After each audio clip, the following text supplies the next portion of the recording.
This channel does not promote any violent, harmful, or illegal activities. All content provided by this channel is meant for an educational purpose only.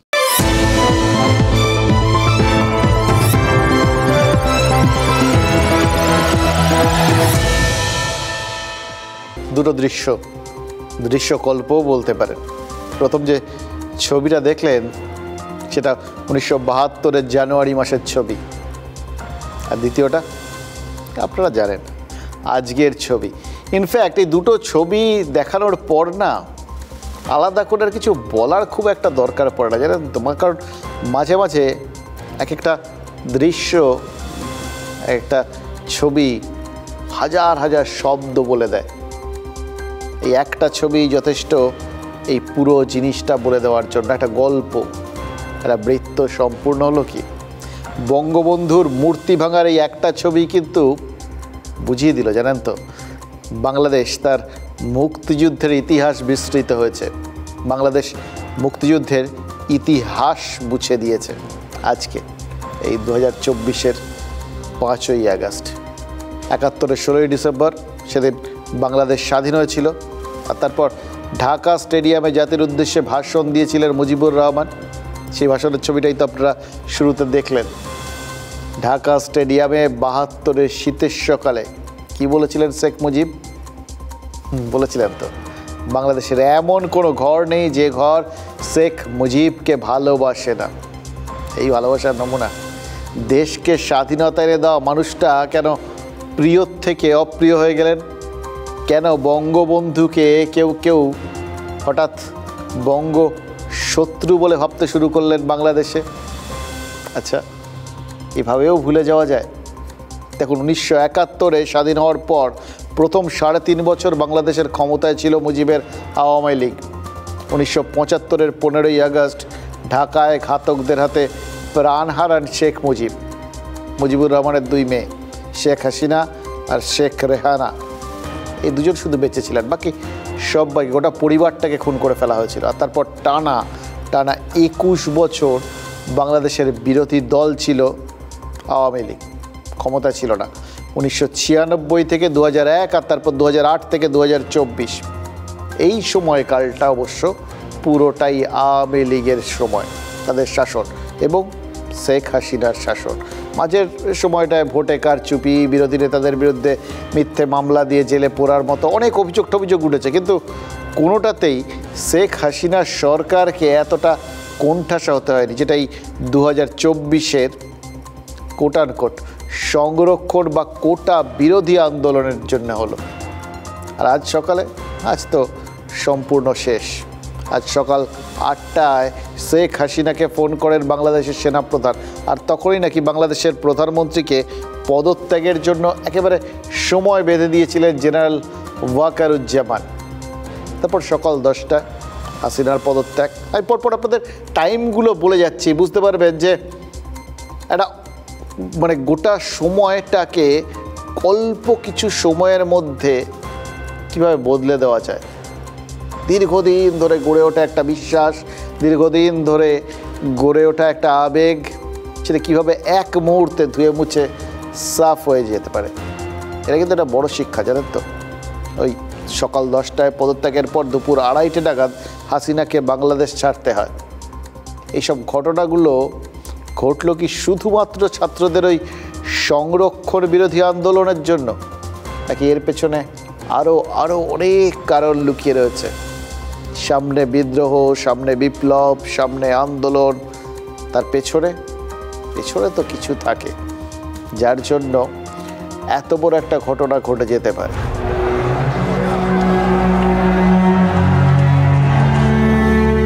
পঁচাত্তরের 15ই August নিজের বাসভবনে খুন হয়েছিলেন শেখ মুজিবুর রহমান।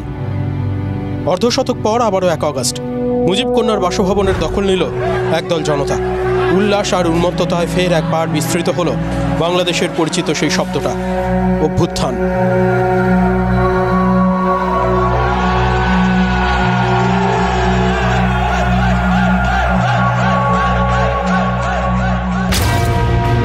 শুরুটা হয়েছিল কোটা সংস্কার আন্দোলন দিয়ে। পথে নেমেছিল ছাত্ররা। আন্দোলন থামাতে যা যা করার করেছিল বাংলাদেশের সরকার। কিন্তু তারপরেও পরিস্থিতি আয়ত্তের বাইরেই চলে গেল।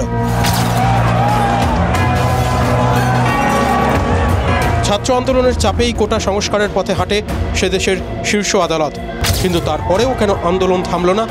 এখানেই বড় চক্রান্তের অভিযোগ তুলেছিল আওয়ামী লীগ। আন্দোলনের জোরে কোটা সংস্কারের পক্ষেই রায় দেয় সুপ্রিম কোর্ট। আন্দোলন থামানোর আহ্বান জানায় বাংলাদেশের সরকার। আন্দোলন না থামিয়ে 9 দফা দাবিতে আন্দোলন চালানোর ঘোষণা করে আন্দোলনকারীরা। কোটা সংস্কারের দাবি মানার পরেও আন্দোলনের ডাক দেয় বৈষম্য বিরোধী ছাত্র আন্দোলন। ধৃত আন্দোলনকারীদের মুক্তি, মামলা প্রত্যাহার সহ দাবি নিয়ে আন্দোলন চলতে থাকে। কয়েক সপ্তাহ ধরে আন্দোলনকারী ও পুলিশের সংঘর্ষে মৃত্যুর সংখ্যা বাড়তেই থাকে। আন্দোলন এবার 1 দফায় নিয়ে আসে আন্দোলনকারী নেতৃত্ব। নতুন দাবিতে বলা হয়, হাসিনা সরকার পদত্যাগ না করা পর্যন্ত অসহযোগ চলবে। লাঠি, গুলি আর মৃত্যু। ছাত্রদের কোটা আন্দোলন গত কয়েকদিনে স্রেফ হাসিনা সরকারের পতনের লক্ষ্যেই এগোতে থাকে। আওয়ামী লীগ অভিযোগ করে, ছাত্র আন্দোলনকে সামনে রেখে বিএনপি, কট্টরপন্থী সংগঠন জামাতের নেতারা রাষ্ট্রবিরোধী ষড়যন্ত্র করছে। তবে হাসিনার সরকার যখন এটা বলছিল, ততক্ষণে সম্ভবত পরিস্থিতি হাতের নাগালের বাইরেই চলে যায়। পরিস্থিতি দ্রুত পরিবর্তন ঘটল শেষ 24 ঘন্টায়। বাংলাদেশ সেনাবাহিনীর তরফে হাসিনা সরকারকে পদত্যাগের পরামর্শ দেওয়া হয়। সোমবার সকালে সেনাপ্রধান ফোন করেন বাংলাদেশের প্রধানমন্ত্রীকে। এবার ডেডলাইন দেওয়া হয় সেনার তরফ থেকে। 45 মিনিটের মধ্যে পদত্যাগ করে 3 দেশে আশ্রয়ের প্রস্তাব দেওয়া হয়। সকাল 10টায় রাষ্ট্রপতি ভবনে গিয়ে পদত্যাগ করেন হাসিনা। 12:30টার মধ্যে সপরিবারে দেশ ছাড়ার প্রস্তুতি নেন হাসিনা। দুপুর 1টায় বাংলাদেশের স্বরাষ্ট্রমন্ত্রীর বাড়িতে ঝাঁপিয়ে পড়ে আন্দোলনকারীরা। দুপুর 2:30টায় কপ্টারে করে দেশ ছেড়ে ভারতের উদ্দেশ্যে রওনা দেন শেখ হাসিনা। সূত্রের খবর, দেশ ছাড়ার আগে জাতির উদ্দেশ্যে ভাষণ দিতে চেয়েছিলেন হাসিনা, কিন্তু সেই সুযোগটাও তাকে দেওয়া হয়নি। হাসিনা দেশ ছাড়তেই সাংবাদিক সম্মেলন করেন সে দেশের সেনাপ্রধান। অন্তর্বর্তী সরকার গঠনের প্রক্রিয়ার কথা জানান। একই সঙ্গে শান্তি প্রতিষ্ঠারও আবেদন রাখা হয় সেনার তরফে। যদিও ছাত্রদের কোটা আন্দোলন কিভাবে সরকার বদলের এমন হিংসাত্মক আন্দোলনে পরিণত হতে পারল, তার সদুত্তর মেলেনি সেনা প্রধানের ভাষণে।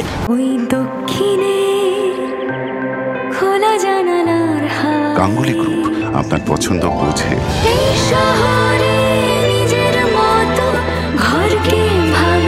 গাঙ্গুলি গ্রুপ, ভরসার বসতবাটি। দেখুন, একটা ব্যাপার শুরুতেই পরিষ্কার করে দিতে চাই, যেটা হচ্ছে আমাদের এক প্রতিবেশী রাষ্ট্রে, এটা তাদের অভ্যন্তরীণ বিষয়। আপাত দৃষ্টিতে আমরা একটা সংবাদ মাধ্যম, আমরা কি করতে পারি, এরকম বিশ্বের যে কোনো প্রান্তে এরকম কিছু ঘটলে সেই খবরগুলোর একটা কি বলবো, ম্যাটার অফ ফ্যাক্ট, নৈর্ব্যক্তিক একটা ছবি আপনাদের সামনে আমরা তুলে ধরতে পারি। যেটুকুনি ঘটছে সেটা আপনাদের দেখাতে পারি। আরেকটা জিনিস করতে পারি আমরা, কিছু কিছু ক্ষেত্রে সেটা বিশ্বের যে কোনো প্রান্তে যেখানেই হোক না কেন, যদি কোনো ন্যায্য কোনো দাবিতে মানুষ স্বতঃস্ফূর্তভাবে পথে নামেন, কোথাও না কোথাও গিয়ে মানুষ হিসেবে একজন মানবিক দিক থেকে গোটা ব্যাপারটা দেখতে গিয়ে আমাদের সমর্থন তো তাদের দিকে চলেই যায়, তাই না?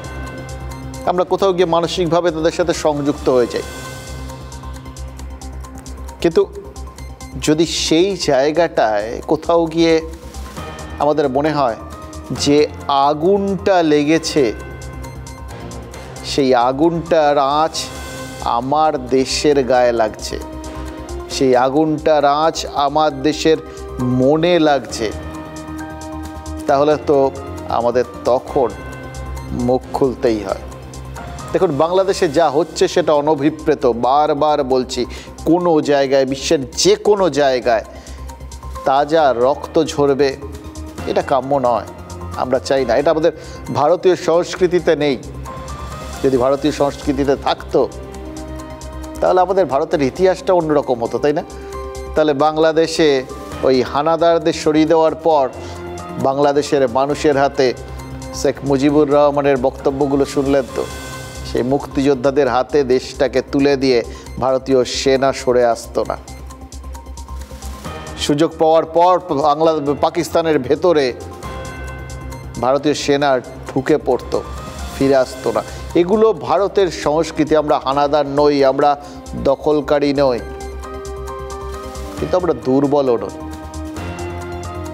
আমরা আমাদের সংস্কৃতি, আমাদের বিশ্বাস নিয়ে থাকতে ভালোবাসি, কিন্তু সেটা আমাদের দুর্বলতা নয়। কাজে আমাদের দেশের গায়ে যদি এতটুকু আঁচ লাগে, সেই জায়গার থেকে আমাদের প্রতিরোধ শুরু, সেই জায়গার থেকে আমাদের বক্তব্য শুরু। বাংলাদেশ আমাদের প্রতিবেশী রাষ্ট্র, সেই অর্থে আমরা আমাদের প্রতিবেশীর ব্যাপারে, পড়শির ব্যাপারে নাক গলাচ্ছি। এখন যে কথাগুলো বলবো তার মানে সেটাই দাঁড়ায়। কিন্তু কেন গলাচ্ছি, কেন বাংলাদেশকে নিয়ে কথা বলছি তার কারণ আবার বললাম, বাংলাদেশে যে আগুন জ্বলছে সেই আগুনের আঁচ আমাদের গায়ে, আমাদের মনে লাগছে।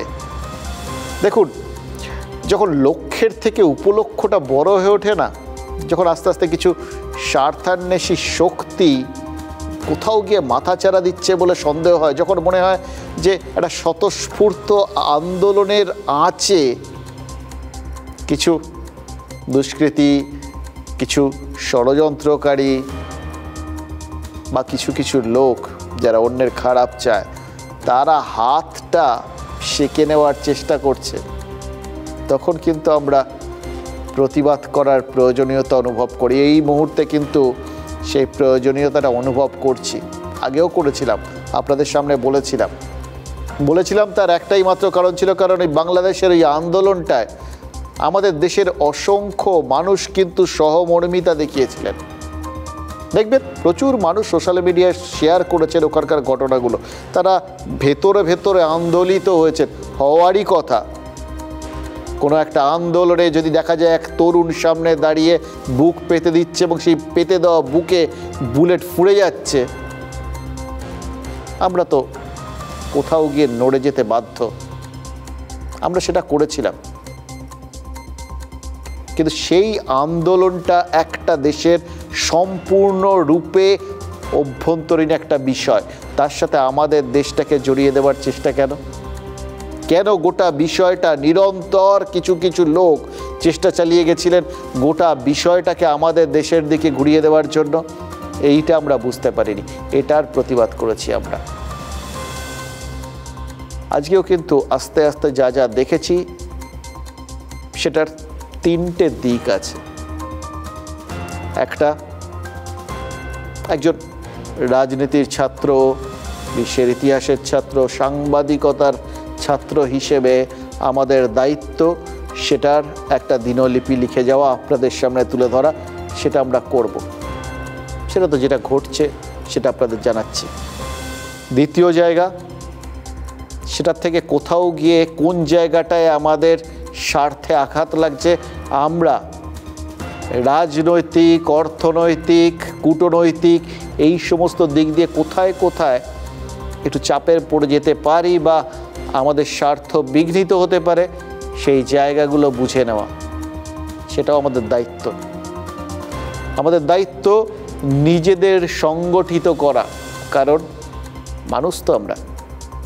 দুটো দেশ, দুটোর মাঝখানে যে কাঁটাতারের বেড়া রয়েছে, সে কাঁটাতারের বেড়া হয়তো একটা সীমানা নির্ধারিত করে দিতে পারে, মনের মধ্যে সীমানা কি তৈরি হয় না। কাজে আমরা ঠিক যেভাবে ওখানে গুলি চলতে দেখে, তাজা রক্ত ঝরতে দেখে আন্দোলিত হয়েছি, হয়তো তাদের ভাবনা, চিন্তা, সেই আন্দোলনের গতি, প্রকৃতি, সেগুলো দেখে আমরা অন্যভাবেও আন্দোলিত হতে পারি, আমাদের শান্তি বিঘ্নিত হতে পারে। সেই জায়গা থেকে আমাদের সচেতন হওয়া দরকার। আমরা সচেতন হতে চাইছি। যখন দেখা যায় যে একটা বিষয়কে অন্য দিকে নিয়ে যাওয়ার চেষ্টা হচ্ছে, যখন দেখা যায় তাতে আমাদের শান্তি বিঘ্নিত হতে পারে অথবা কোথাও গিয়ে একটা অস্থিরতার সৃষ্টি হতে পারে আমার জায়গায়, তখন যুক্তি দিয়ে ভাবনা চিন্তা করতে হয়। সেই জন্যই গোটা বিষয়গুলোকে একটু অন্যভাবেও বিশ্লেষণ করার দরকার, যাতে আমাদের একটা মানসিক প্রস্তুতি তৈরি হয়, যাতে আমাদের একটা সংযম তৈরি হয়, যাতে কোনোভাবে ওই উত্তাপে হাত সেঁকতে কেউ আমাদের না উত্তেজিত করে তুলতে পারে।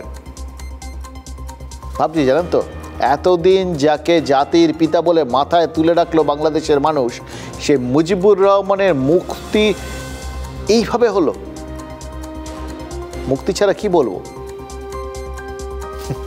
যারা ওখানে স্বাধীনতা পেয়েছেন বলে আজকে ওই মূর্তিটা ভাঙলেন, ওই মূর্তির মাথার ওপর উঠে ওই হাতুড়ির আঘাতে শব্দগুলো শুরুতে শোনালাম, শুনতে পেলেন না? ঠক ঠক করে একটা শব্দ হচ্ছিল, আর মনে হচ্ছিল কোথাও গিয়ে ঘন্টা বাজছে। ঘন্টা কখন বাজে জানেন? দেবালয়েও বাজে, শত্রু আসার সময়ও বাজে। কখনো আশা, কখনো আশঙ্কা। এই শব্দটা কি অন্য কোনো ইঙ্গিত দিচ্ছে না? দেখুন, ইঙ্গিতটা ছিল, কিন্তু ইঙ্গিতটা ছিল।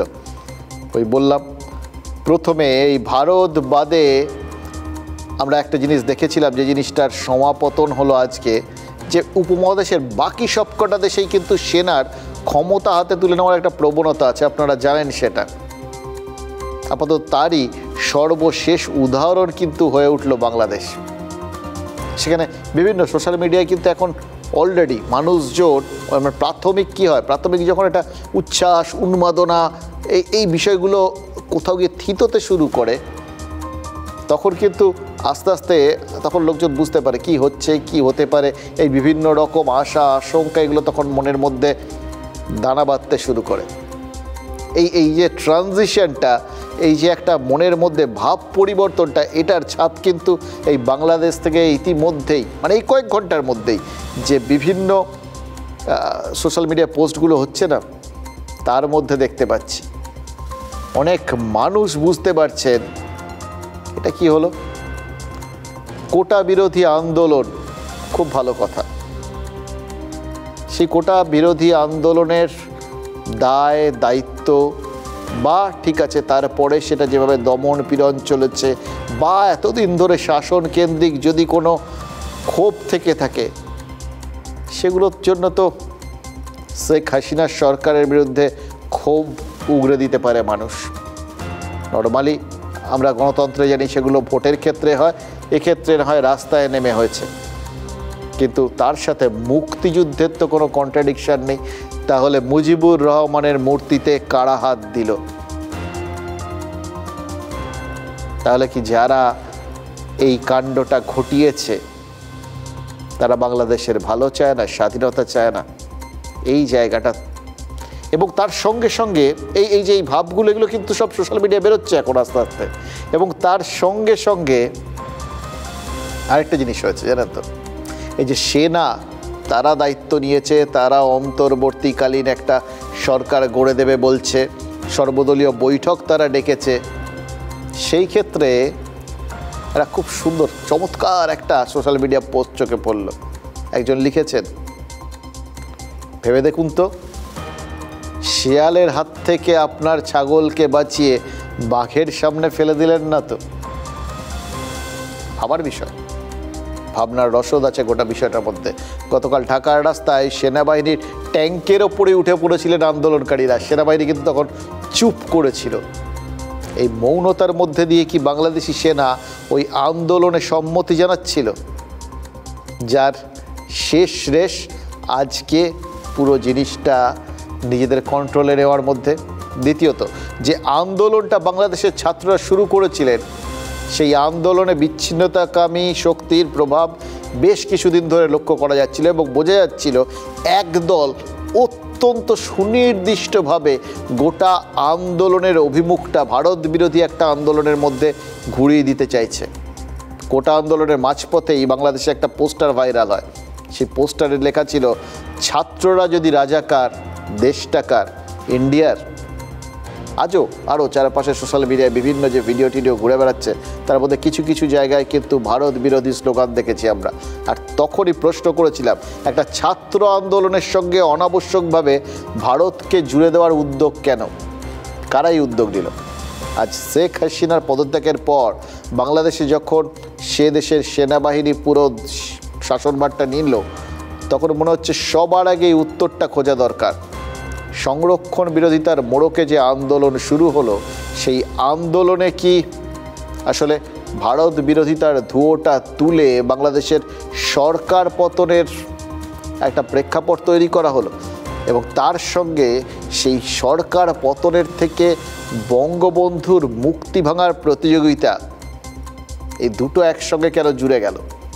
আমরা এরকম মূর্তি ভাঙতে তো দেখেছি, অতীতে দেখেছি, তার প্রেক্ষাপট কিন্তু আলাদা ছিল। আমরা দেখেছি রাশিয়ায় লেনিনের মূর্তি ভাঙতে, দেখেছি ইরাকে সাদ্দাম হুসেন, আর তারপর দেখলাম বাংলাদেশে শেখ মুজিবের মূর্তিটা ভাঙতে। সময়ের সঙ্গে সঙ্গে কি মানুষের মন থেকে এরা একই সঙ্গে একইভাবে মুছে গেলেন? এটাই কি ভবিতব্য? পৃথিবীতে একটাই স্থির জিনিস, সেটা পরিবর্তন, সেটা দেশের হোক বা মানুষের মনের।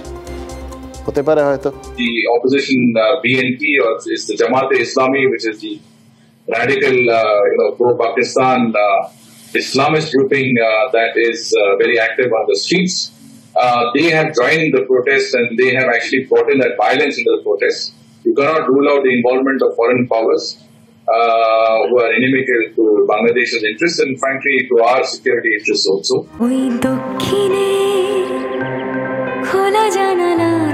গাঙ্গুলি গ্রুপ, আপনার পছন্দ বোঝে।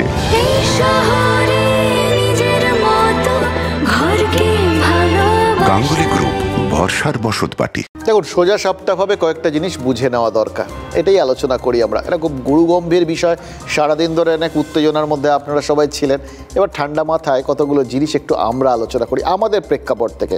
বাংলাদেশ তো রয়েছে, বাংলাদেশটাকেই দেখবো একটু আমাদের অ্যাঙ্গেল থেকে। দেখুন, হর্ষবর্ধন শৃঙ্গলার মতো একজন কূটনীতিক, তার বক্তব্য তো শুনলেন। উনি কিন্তু তার কর্মজীবনে একটা বড় সময়ে বাংলাদেশে ভারতের হাই কমিশনারের দায়িত্ব পালন করেছেন। এবার তার বক্তব্যটা তাহলে কি করে উড়িয়ে দেওয়া যায়?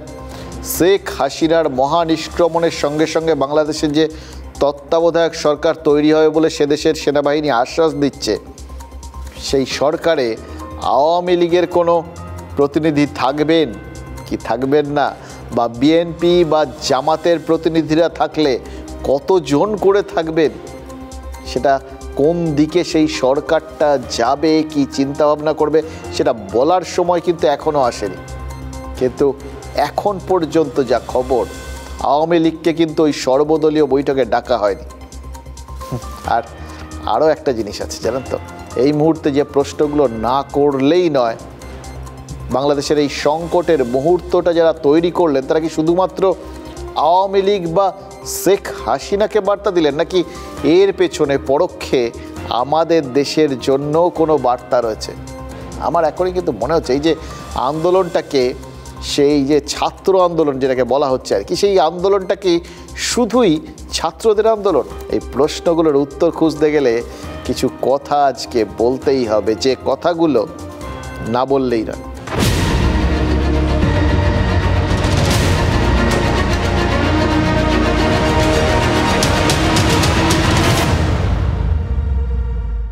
দেখুন, কিছু কিছু ঘটনা না এমন ঘটে, সেগুলোকে কাকতালীয় মনে হয়, কিন্তু মনে মনে কিন্তু আবার একটা সন্দেহও তৈরি করে দেয় সেগুলো, জানেন তো। মানে হাজারো মানুষের মন তো খালি মনে হয় সেই সত্যজিৎ রায়ের সোনার কেল্লা, নিশ্চিন্ত তো আর থাকা গেল না রে তোপসে, বলেছিল ফেলুদা।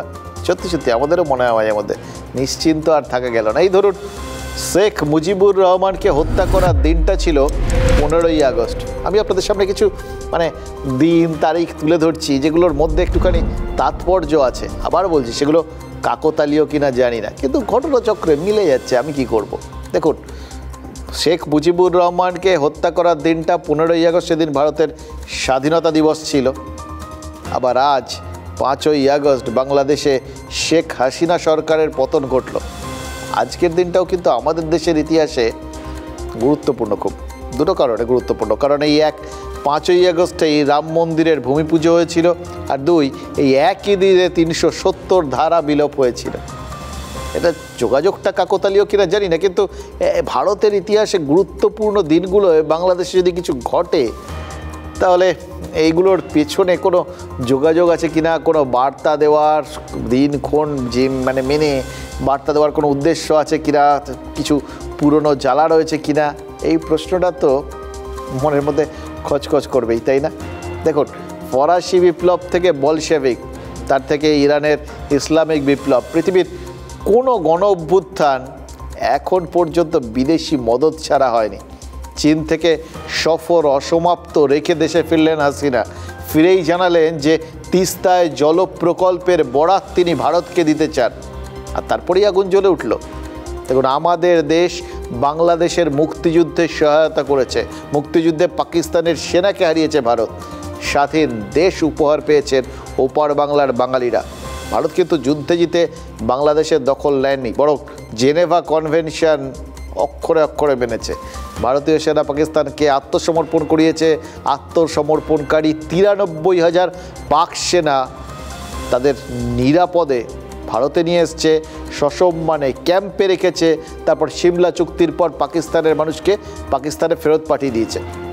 এবং সবথেকে বড় কথা, বাংলাদেশকে তার নিজের মানুষদের হাতে ফিরিয়ে দিয়েছে। এই সব কিছুর পর বাংলাদেশের বিষয়ে ভারতের ভূমিকা কোথায়? বাংলাদেশের সরকার মুক্তিযোদ্ধাদের কোটা এনেছে, তাতে ভারতের কোনো ভূমিকা তো থাকার কথা না। তারপরেও কেন কোটা বিরোধী আন্দোলনে ভারতকে টেনে আনা হবে? বাংলাদেশের মানুষ সে দেশের চিকিৎসা ব্যবস্থার থেকেও আমাদের দেশের চিকিৎসার উপর বেশি নির্ভর করেন, সেটা আমাদের দেশের দোষ। বাংলাদেশের মানুষ কলকাতায় চিকিৎসা করাতে এসে এখান থেকে ব্যাগ ভর্তি করে জিনিসপত্র কিনে নিয়ে যান নিজের দেশে, সেটা কি আমাদের দেশের দোষ? বাংলাদেশের সমর্থকরা যতটা গর্জান, ক্রিকেট মাঠে ততটা বর্ষার না, সেখানে ভারত কি করবে? এক আধটা ম্যাচ জিতে বাংলাদেশের সমর্থকদের একাংশ যেভাবে আমার দেশকে আক্রমণ করেন, তাতে ভারতীয় হিসেবে কিন্তু আমার রক্ত গরম হয়। তারপরেও বলছি, একটাও প্রাণ যাওয়া সমর্থনযোগ্য না। আমরা চাই না এটা পৃথিবীর কোথাও ঘটুক। আমরা আমরা আমরা চাই মানুষ ঠিকঠাকভাবে থাকুক, শান্তি থাকুক, শুভবুদ্ধি বিরাজ করুক। এবার তাদের অভ্যন্তরীণ বিষয় কি, তারা আন্দোলন করছে সেটা ন্যায্য অন্যায্য, সেটা নিয়ে কোনো বক্তব্য আমাদের থাকা উচিত না। আমাদের যদি বিষয়টা একটু জাস্ট আমাদের আঙ্গিক থেকে আমরা দেখার চেষ্টা করছি, একজন ভারতীয় হিসেবে ভাবছি, আমার দেশ আমার রাজ্য, এর বাইরে জাস্ট কোনো চিন্তাভাবনা আমার নেই। মানুষ হিসেবে ভাবনা চিন্তা আছে, সেই প্রাথমিক ভাবনা চিন্তার পরের ধাপ অবশ্যই আমার দেশ, আমার রাজ্য, আমার পরিবার, এইভাবেই তো আসে। সেটা নিয়ে যদি আমরা ভাবনা চিন্তা করি এবং সেজন্য যদি কেউ আমাদের স্বার্থপর ভাবেন, তাহলে তা নিয়ে কোনো আপত্তি নেই। এই স্বার্থপরতা নিয়ে আমরা বাঁচতে রাজি আছি। দেখুন, মমতা বন্দ্যোপাধ্যায় তিস্তার জলবন্টন চুক্তিতে আপত্তি জানিয়ে এসছেন, তার কারণ রাজ্যের স্বার্থ তিনি দেখেছেন, ঠিক করেছেন। নিজের রাজ্যের স্বার্থ দেখবেন না তো কার স্বার্থ দেখবেন? সুতরাং মমতা বন্দ্যোপাধ্যায়ের সিদ্ধান্তকে চ্যালেঞ্জ করার কোনো জায়গা নেই। মমতা বন্দ্যোপাধ্যায় যে ক্ষেত্রে আমাদের এখানকার যে বন্যা হচ্ছে, সেখানে জল ছাড়া সংক্রান্ত সব বিষয় নিয়ে যেভাবে সরব হচ্ছে, সেগুলো বাস্তবতা দেশের পরিপ্রেক্ষিতে স্বীকার করে নিতে হচ্ছে। এটা যেরকম ঘটনা, তেমনি যেখানে তার বাঁধ দেওয়ার কথা, অর্থাৎ তার প্রতিরোধ তৈরি করার কথা, সেটা তিনি করেছেন, সেটা রাজ্যের স্বার্থে করেছেন। এটাও বাস্তবতা, কারণ এটা তার দায়িত্ব। এখানকার মানুষজন তাকে বিশ্বাস করে তার ওপর একটা দায়িত্ব দিয়েছে, তিনি তাদের স্বার্থ রক্ষার জন্য সরব হয়েছেন। এর মধ্যে কোনো অন্যায় আমি দেখি না, এটা পরিষ্কার বুঝে নেওয়া ভালো।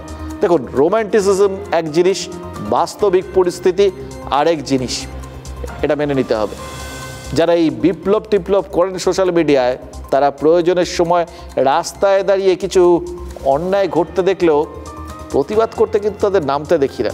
যদি তাই হতো, তাহলে 1 কিলোমিটার রাস্তা যখন একজন মহিলাকে বিবস্ত্র করে হাঁটানো হয়, তখন এই 1 কিলোমিটার রাস্তার মধ্যে একজন মানুষকে খুঁজে পাওয়া যায় না যে তার গায়ে একটা চাদর বা একটা কাপড় দিয়ে ঢেকে দেবে। অথবা যখন জেসিবি রাস্তার মধ্যে ফেলে একজন নারী এবং একজন পুরুষকে দড়ি বেঁধে পেটায়, একটা মানুষ সেখানে প্রতিবাদ করতে পারে না। এই তালিবানি শাসনের বিরুদ্ধে, এই তালিবানি অত্যাচারের বিরুদ্ধে মুখ খুলতে পারে না। সুতরাং এই বিষয়গুলো নিয়ে যারা সিলেক্টিভলি প্রতিবাদী হন এবং সবথেকে বড় কথা ওই সোশ্যাল মিডিয়ার নিরাপদ আশ্রয় থেকে বিপ্লব করেন, তাদের কথা সত্যি কথা বলছি ভেবে করে একটা লাভ নেই, ভাবছিও না। আমাদের বাস্তব যে 3টে জিনিস চিন্তার বিষয়, সেই 3টে জিনিসকে নিয়ে।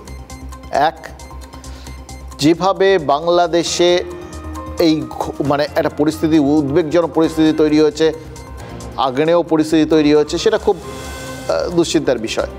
আমরা সেই সঙ্গে ওখানকার মানুষজনের জন্য সহমর্মী, সাধারণ মানুষ সব জায়গায় সমান, কিন্তু একই সঙ্গে আমার দুশ্চিন্তা সেই মানুষগুলোর জন্য, সেই ভারতীয়দের জন্য যারা ওখানে আটকে রয়েছেন, যারা আমার দেশের মানুষ, যাদের জন্য কেন্দ্রীয় সরকারও অ্যাডভাইজারি চালু করেছে, পরামর্শ দিয়েছে যে তারা কি করবেন, কি করবেন না। এটা আমাদের কাছে একটা বড় বিষয়। আমরা চাই তারা ঠিক থাকুন। ইতিমধ্যেই কিন্তু এদেশে শরণার্থীর একটা বড় ঢল নামতে পারে, এরকম একটা আশঙ্কা তৈরি হচ্ছে। এটার মানে আগের থেকেই কিন্তু তার ইঙ্গিত ছিল। মুখ্যমন্ত্রী 21শে জুলাইয়ের মঞ্চ থেকেই বলে দিয়েছেন যে বাংলাদেশের মানুষ যদি বিপদে পড়ে, তারা যদি পশ্চিমবঙ্গের দরজায় কড়া নাড়েন, তাহলে তিনি আশ্রয় দিতে প্রস্তুত, ভারত দরজা খুলবে। আর আজ বিরোধী দল নেতা শুভেন্দু অধিকারী বলেছেন আগামী 3 মাসে নাকি 1 কোটি শরণার্থী ভারতে আশ্রয় নিতে পারেন। শুধু একটা জিনিস মনে হচ্ছে জানেন তো, সেই সময় যখন মুখ্যমন্ত্রী বলেছিলেন তার মধ্যে সুকান্ত মজুমদার অন্যরকম অর্থ খুঁজে পেয়েছিলেন। আজকে কিন্তু প্রায় মুখ্যমন্ত্রী যে সুরে কথা বলেছেন, সেই একই সুরে কথা বলতে হয়েছে শুভেন্দু অধিকারীকে। আমি বাংলাদেশ নিয়ে কোনো কথা বলতে পারি না, কারণ ওটা একটা আলাদা দেশ। যা বলার ইন্ডিয়া গভর্নমেন্ট বলবে, আমি বলতে পারি না। কিন্তু আমি এটুকু বলতে পারি, অসহায় মানুষ যদি বাংলায় দরজা খটখটানি করে, আমরা তাদের আশ্রয় নিশ্চয়ই দেব। তার কারণ এটা ইউনাইটেড নেশনসের একটা রেজুলেশন আছে। কেউ যদি রিফিউজি হয়ে যায়, তাকে পাশের পার্শ্ববর্তী এলাকা তাকে সম্মান জানাবে। আমার মনে হয় এই ধরনের কোনো সিদ্ধান্ত নেওয়ার আগে মাননীয় মুখ্যমন্ত্রীর উচিত কেন্দ্র সরকারের সাথে কথা বলা, কেন্দ্রীয় সরকারকে কনফিডেন্সে নেওয়া। কারণ সীমান্ত রক্ষার দায়িত্ব হচ্ছে কেন্দ্রীয় সরকারের। তো মমতা বন্দ্যোপাধ্যায় যদি এইভাবে খোলা আহ্বান দেন দেশটাকে ধর্মশালা বানানো, তো তারপরে কেন্দ্রের ঘাড়ে আবার দায় চাপাবেন, সেটা যেন না হয়। আপনারা প্রস্তুত থাকুন, 1 কোটি শরণার্থী পশ্চিমবঙ্গে আসবে। পশ্চিমবঙ্গের মুখ্যমন্ত্রী রাজ্যপালকে বলবো অবিলম্বে ভারত সরকারের সঙ্গে কথা বলুন, কারণ সিএতে পরিষ্কার আছে ধর্মীয় উৎপীড়নের কারণে যদি কাউকে মার খেয়ে আসতে হয় আমাদের দেশ নেবে। আমি আপনাকে বলছি, এই পরিস্থিতি যদি 3 দিনের মধ্যে কন্ট্রোল না হয়, জামাতের হাতে, মৌলবাদীদের হাতে বাংলাদেশ যাচ্ছে। 1 কোটির বেশি হিন্দু শরণার্থীকে নেওয়ার জন্য সবাই মানসিক প্রস্তুতি নেন। আমি দরকার হলে লিখবো জয়শঙ্করজিকে, ডাইরেক্ট করতে পারি না। ভারত সরকারের সঙ্গে কথা বলে রাজ্যে বাংলাদেশি শরণার্থীদের আশ্রয়ের বিষয়টা ঠিক করা উচিত বলে মন্তব্য করলেন শুভেন্দু অধিকারী। এবং এখানে শরণার্থীদের জন্য তিনি যে দরজা খুলে দিতে আহ্বান জানাচ্ছেন, এর জন্য উদ্যোগী হওয়ার জন্য যে মমতা বন্দ্যোপাধ্যায়কে বলছেন, সে তো পরিষ্কার শুনলেন। কি অদ্ভুতভাবে এক একটা সময় বিষয়গুলো, বক্তব্যগুলো একদিকে চলে যায়। এবং এর মধ্যে কিন্তু রাজনীতি খুঁজে লাভ নেই, জানেন তো। আছে রাজনীতির জায়গায় আছে, সেখান থেকে সরবে না। ওই জন্যই তো সুকান্ত মজুমদার সেদিন অন্য সুরে কথা বলেছিলেন, এর মধ্যে ধর্মশালা খুঁজে পাচ্ছিলেন। আজকে খুঁজে পাবেন কিনা জানি না, কিন্তু এটাই কিন্তু বাস্তব। এই বাস্তবতা আছে, এই বাস্তবতার আশঙ্কাটা আছে।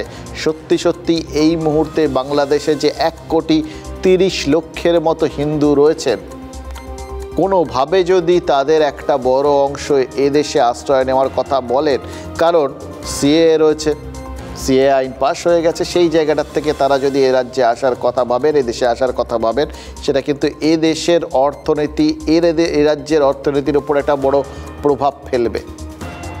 যদিও 21শে জুলাই মমতা বন্দ্যোপাধ্যায়ের এই যে বক্তব্য, তার সপ্তাহ 2-এর মধ্যে এই বিজেপি নেতাদের অবস্থান বদলের ব্যাপারটার মধ্যে আলাদা করে আজকে অন্তত জটিলতা খোঁজার চেষ্টা করে লাভ নেই।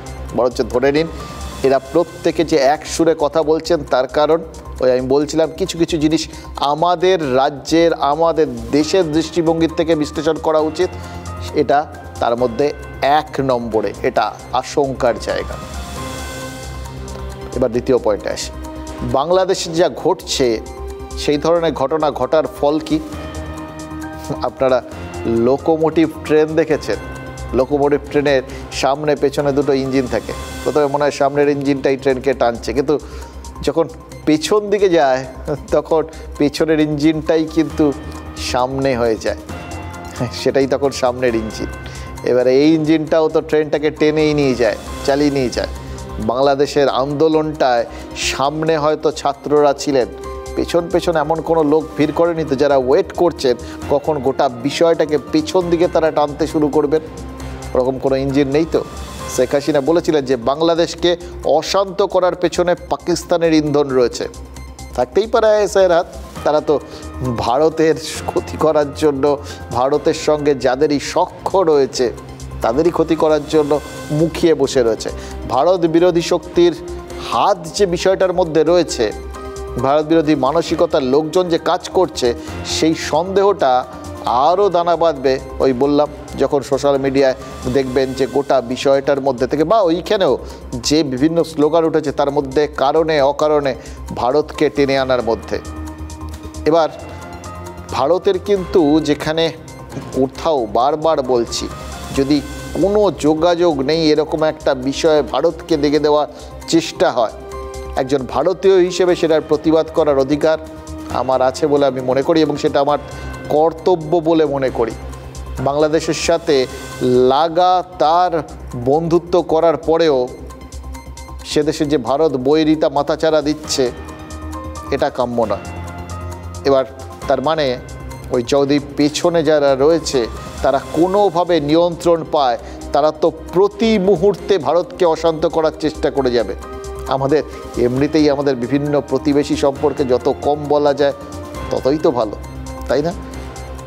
পাকিস্তান আমরা জানি অসাধারণ প্রতিবেশী, এরকম সুভদ্র প্রতিবেশী থাকলে আপনার যে কোনো সময় নিশ্চিন্ত হয়ে থাকাটাই ভুলে যেতে হবে। চীন একদম রেডি হয়ে বসে রয়েছে, কী করে ভেতরে ঢুকবে এবং যেখান দিয়ে ঢুকতে পারবে সেখানে অন্য কাউকে দিয়ে কী করে আমাদের অনিষ্ট করবে।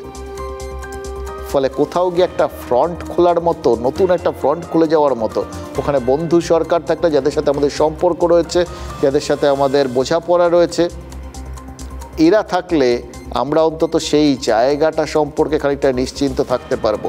কিন্তু যদি না হয় তাহলে কিন্তু বিভিন্ন সীমান্তে, বিভিন্ন ফ্রন্টে, ভারতের বিভিন্ন দিকে আমাদের যেরকম সতর্ক হয়ে থাকতে হয়, এই ক্ষেত্রেও সেটা হবে। তাহলে আমাদের সামরিক খাতে খরচ আরও অনেক বাড়বে। সামরিক খাতে খরচ বাড়া মানে উন্নয়নের খাতে খরচ কমা, এগুলো বুঝতে হবে। আমাদের অর্থনীতি ফের আরেকটা ধাক্কা খাবে। এবার তৃতীয় বিষয় খুব ইম্পর্টেন্ট, যে শরণার্থীর কথা বলা হলো সেটা তো আছেই, কিন্তু তার সঙ্গে সঙ্গে যদি অনুপ্রবেশের সমস্যাটা যুক্ত হয়, ইতিমধ্যেই তো অনুপ্রবেশের ঘটনা নিয়ে কেন্দ্র রাজ্যের মধ্যে যথেষ্ট চাপানুতর হয়েছে। মুখ্যমন্ত্রী বলবো না করেও এটা নিয়ে একটা সময় বিএসএফের দিকে আঙুল তুলেছিলেন। বিজেপি সাংসদ নিশিকান্ত দুবে আবার সংসদে এটা নথিভুক্ত করে নিয়েছেন যে মুর্শিদাবাদ এবং মালদায় জনবিন্যাস বদলে যাচ্ছে অনুপ্রবেশের ফলে, এবং তিনি দাবি করেছেন যে বিহারের 4টে জেলার সাথে মালদা মুর্শিদাবাদকে জুড়ে কেন্দ্রশাসিত অঞ্চল ঘোষণা করা হোক, কারণ এটা দেশের নিরাপত্তার প্রশ্ন। তাহলে ভাবুন, এই অনুপ্রবেশ সংক্রান্ত বিষয় নিয়ে একটা রাজনৈতিক তর্ক বিতর্ক অস্থিরতা আমাদের এখানে রয়েছে, একে অস্বীকার করা যাবে? এর মধ্যে বাংলাদেশের বিষয়টা যদি যুক্ত হয়ে যায় তাহলে তো ব্যাপারটা আরও জটিল হয়ে যেতে পারে। বাড়িতে আগুন যদি লাগে না, মানুষ সবার আগে নিরাপদ জায়গা খোঁজে, প্রতিবেশীর বাড়িতে আশ্রয় নেয়। মানবিকতার খাতিরে কাউকে আশ্রয় দেওয়ার ফাঁকে ক্ষতি করার উদ্দেশ্য নিয়ে কেউ এদেশে ঢুকে পড়বে না তো। আমাদের দেশে অনুপ্রবেশের সমস্যাটা কিন্তু বহুদিনের। আমরা চারপাশে ওই বললাম না, এমন সব বন্ধুবান্ধব পরিবৃত হয়ে রয়েছি যারা থাকলে আলাদা করে শত্রুর দরকার পড়ে না। ফলে বাংলাদেশ অশান্ত হলে ভারত বিরোধী কাজের জন্য আরও একটা লঞ্চিং প্যাড যে তৈরি হবে না কেউ বলতে পারে? ঠিক যেভাবে পাক অধিকৃত কাশ্মীরকে কাজে লাগিয়ে ভারতের ক্ষতি করার চেষ্টা হয়, জঙ্গি অনুপ্রবেশ হয়, তেমন কোনো পরিস্থিতি আমাদের এখানে তৈরি হবে না তো। দেখুন, শেখ হাসিনার সরকার যতদিন ছিল ততদিন এই বিষয়গুলো ভারত নিশ্চিন্তভাবে কড়া স্টান্স নিয়ে সামলে দিতে পেরেছে। কিন্তু এখন পরিস্থিতি কোন দিকে মোড় নেবে সেদিকে তো নজর রাখতে হচ্ছে। দেখুন, বিএসএফের উত্তরবঙ্গ এবং দক্ষিণবঙ্গ ফ্রন্টিয়ারের অধীনে ভারত বাংলাদেশ সীমান্তে রয়েছে 2217 কিলোমিটার এরিয়া, লম্বা সীমান্ত। মানে এগুলো আপনাদের সামনে একটু বিশ্লেষণ করে বলি আর কি, এটা আমাদের সবার একটু ভাবার জায়গা আছে। কেন দুশ্চিন্তা করছি? অকারণ নয়। এই সীমান্ত নিয়ে সতর্ক হওয়ার দরকার আছে বলেই কিন্তু বিএসএফের পাশাপাশি সেনাবাহিনীকে এই গত কয়েকদিনে ওখানে মোতায়েন করা হয়েছে। 1971-এর পরেই প্রথমবার ভারতকে কিন্তু বাংলাদেশ সীমান্তে সেনা মোতায়েন করতে হচ্ছে। বাংলাদেশ সীমান্তে কিন্তু শুধু বিএসএফই থাকে, এবং তাও প্যালেট গান নিয়ে। আল কায়দা বা আইসিস তারা কিন্তু তাদের মূল টার্গেট, তাদের লক্ষ্যই হচ্ছে পূর্ব খোরাসান, আর ওদের টার্গেট হচ্ছে ভারতবর্ষ, বাংলাদেশ এবং মায়ানমার। বাংলাদেশ ভারতের যে বর্ডারটা পশ্চিমবঙ্গে, সেটা বিভিন্ন কারণে, অধিকাংশ রাজনৈতিক কারণে অনেকটাই অরক্ষিত রয়েছে। এই সুযোগগুলো নিয়ে ওরা পশ্চিমবঙ্গ এবং বাংলাদেশকে এক করে মৌলবাদের বিস্তার করতে চেয়েছিল, এবং আমি আশঙ্কিত যে এই যে বাংলাদেশের যেই হচ্ছে তার একটা বড় অভিঘাত পশ্চিমবঙ্গে পড়বে, এবং ভারতবর্ষের রাষ্ট্রীয় সুরক্ষা তাতে এই অভিঘাত থেকে বাঁচতে পারবে না। এখানে জনরোষটা একটা হিংসাত্মক জনরোষে পরিণত হয়েছে। সাধারণ মানুষ তারা কিন্তু ভীত সন্ত্রস্ত হবেন, ভীত সন্ত্রস্ত হবেন, এবং যখনই বিপদ আসে মানুষ সবচেয়ে কাছের নিরাপদ জায়গাটাতে চলে যাওয়াটা সমীচীন মনে করেন। সেদিক থেকে ভারতে মানুষ আসতে পারে, হয়তো এসেওছে।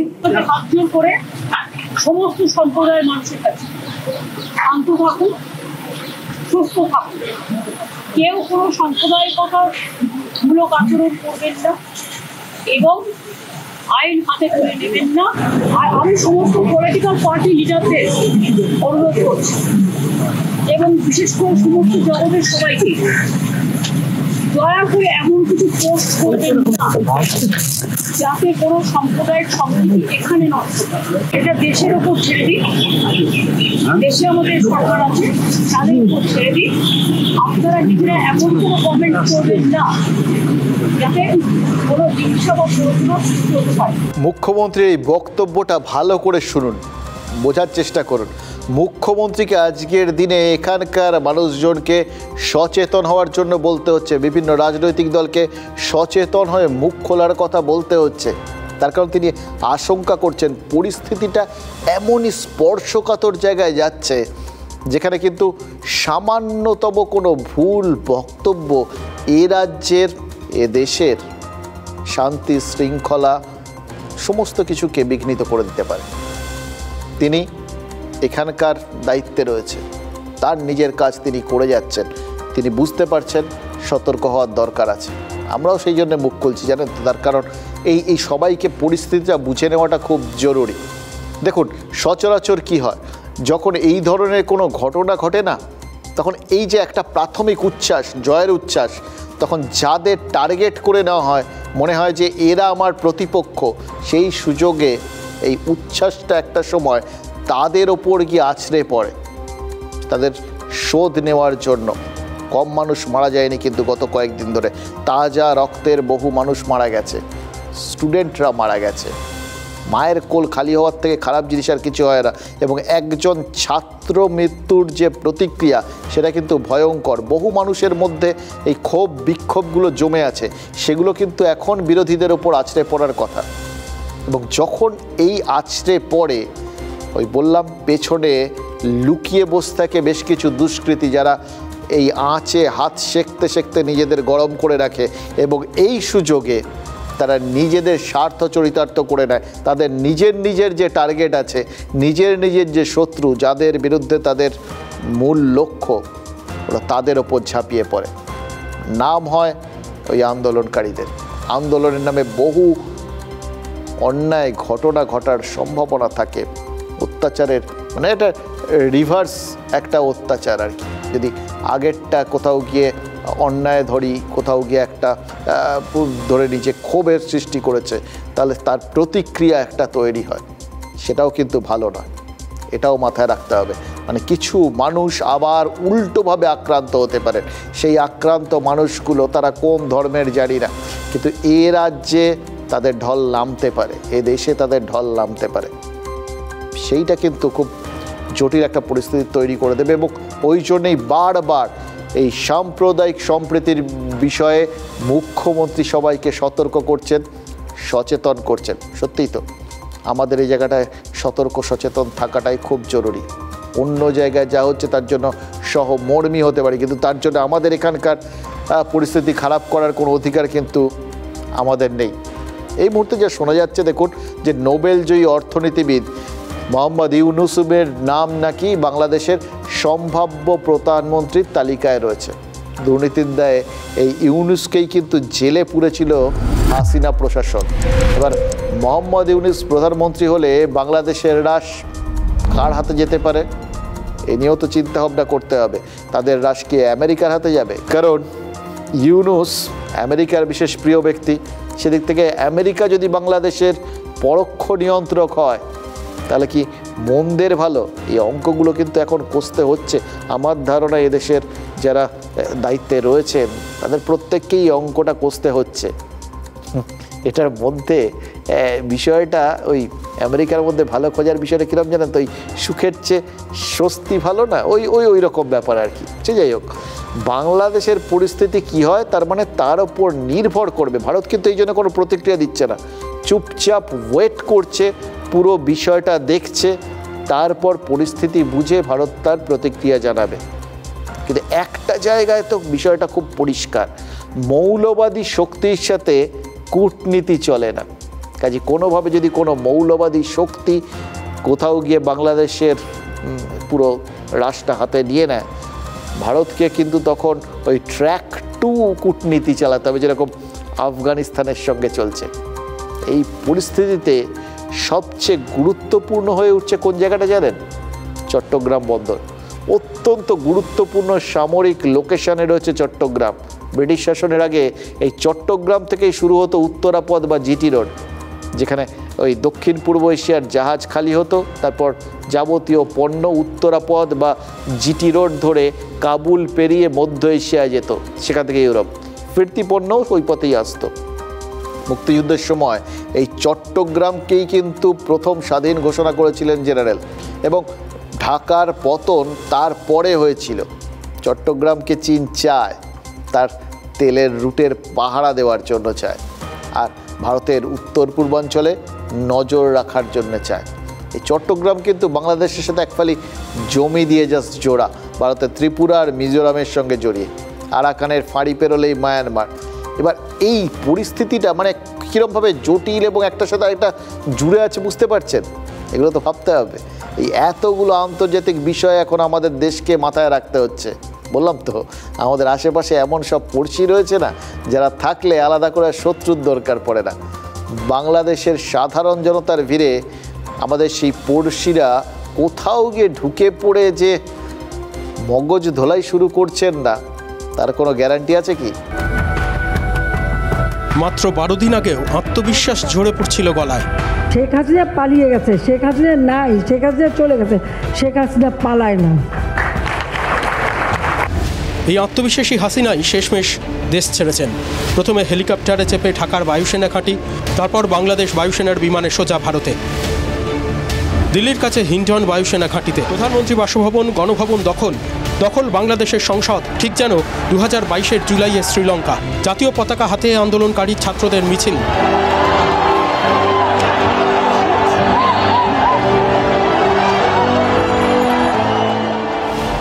গান, এ কি স্বাধীনতার স্বাদ?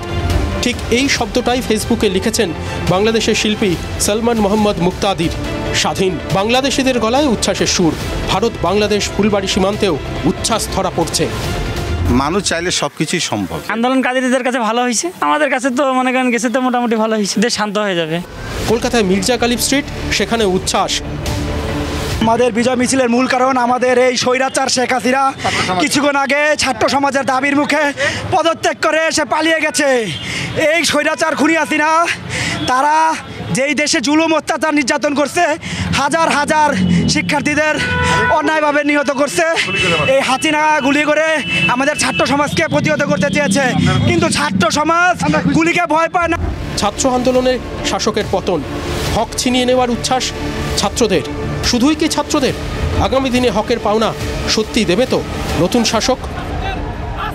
2022-এর জুলাই মাসে শ্রীলঙ্কায় প্রেসিডেন্ট গোতাবায়া রাজাপক্ষের পতন হয়েছিল, তার কথা মনে পড়ে যাচ্ছে। জানেন তো, আজকে একদম এরকমভাবে দেখেছিলাম। দেশ ছেড়ে সেই সময় পালাতে হয়েছিল শ্রীলঙ্কার তৎকালীন প্রেসিডেন্টকে, আর শ্রীলঙ্কার রাষ্ট্রপতি ভবনে ঢুকে পড়েছিলেন আন্দোলনকারীরা, উল্লাস করেছিলেন, সুইমিং পুলে নেমে পড়েছিলেন।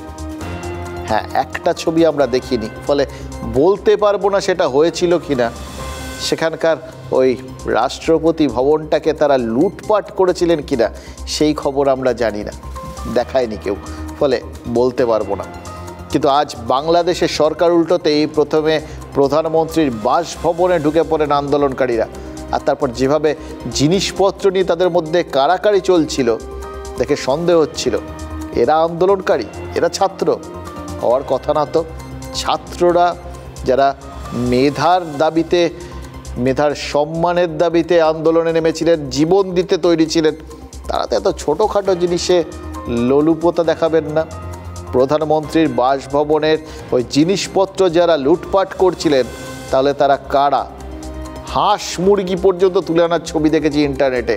প্রধানমন্ত্রীর জামা কাপড় বোঝাই আলমারিতে পর্যন্ত হাত পড়েছে, সুটকেস ভর্তি করে শাড়ি নিয়ে গেছেন, টিভি যা পেরেছেন, ফ্রিজ খুলে খাবার দাবার খাচ্ছেন ওই রকমভাবে। এরা আন্দোলনকারী? যে আন্দোলনকারীরা একজন বয়স্ক মহিলার সম্মান রাখতে পারেন না, তাদের লিটমাস টেস্ট হওয়া তো জরুরি। সংসদ ভবনেও দেখলাম হাজার হাজার মানুষ ঢুকে পড়েছেন এবং সংসদ ভবন ভাঙচুর করছেন। সেটা তো তাদের দেশ, তাদের দেশের জিনিস, ওটা তো শেখ হাসিনার সম্পত্তি না। তাহলে নিজের দেশকে যারা ক্ষতি করে তারা কারা? হাসিনা বিরোধী তারা বোঝাই যাচ্ছে, কিন্তু দেশ বিরোধীও কি নন?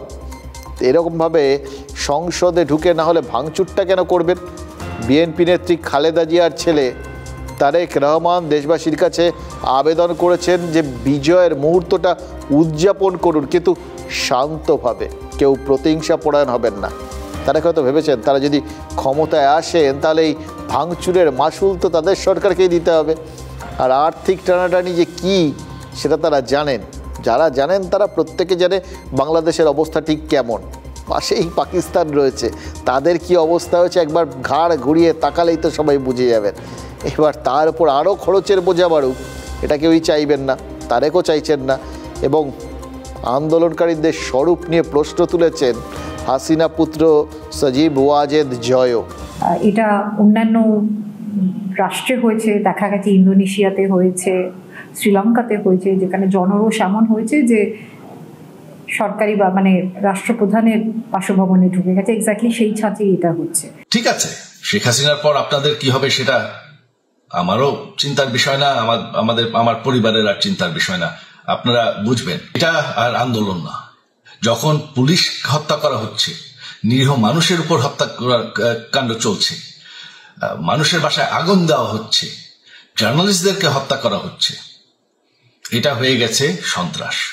আমাদের মিলিটারির প্রতি আমার আহ্বান, 1 মিনিটের জন্য কোনো অনির্বাচিত সরকার আমাদের ক্ষমতায় আসতে দিবেন না, কারণ সেইটা হলে আমরা আবার পাকিস্তানের মতন হয়ে যাব।